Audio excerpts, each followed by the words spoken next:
Greetings, and thank you for stopping by this episode of the Comp Talk. Today, we're briefly going to talk about standard exception codes and what they are.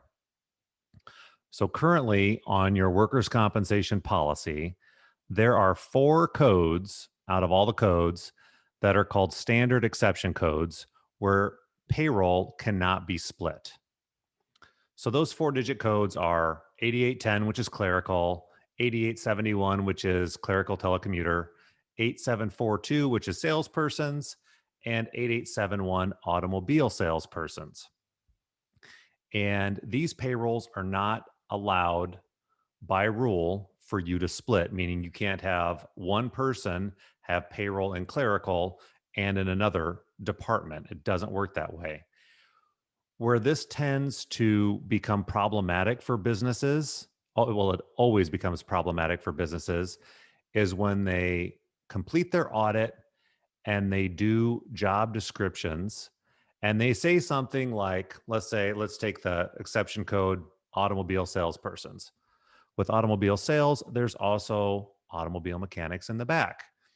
And if you say that Joe, who is a car salesman, also goes in the back to occasionally help with oil changes, that becomes a red flag for an auditor. And the instant that you say that, even if Joe does one oil change one time throughout the entire year, his payroll is now going to be assigned to the automotive repair department, which is much higher than an automobile salesperson. This is what we mean by the standard exception code. Payroll is not allowed to be split. In order for an auditor to split payroll, it has to be actual dollars. And you see this a lot of times, maybe in construction firms where one day they're doing one job and one day they're doing concrete and maybe the next day doing roofing, and they're allowed to split that payroll. It doesn't work that way with these four exception codes at all.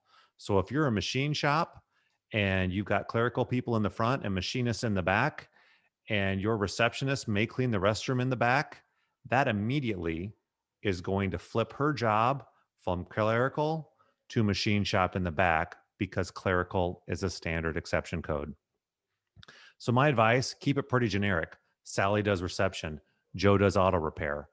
Uh, don't volunteer more information than is needed to the auditor, because if you do, that entire payroll for even a 1 hour, one time thing is going to get lumped in a much higher class code, and it's going to cost your company more money. Now, in the interest of honesty, if the job is actually split and they're doing both those jobs, by all means, report it the right way. That's what they want. I think you should do the right thing, because if you have a claim and they find out that Joe was in the back when he got hurt, it could be very problematic. But just so you know, if you're too specific with your job description and you volunteer too much information, such as cleaning the restroom one time or cleaning the restroom on a Friday afternoon, it's going to move that payroll out of that exception code into the highest rated class, and it's going to cost your business more money for doing so. And there's nothing you can do about it, because that's the rule when it comes to audits. I hope this information was helpful.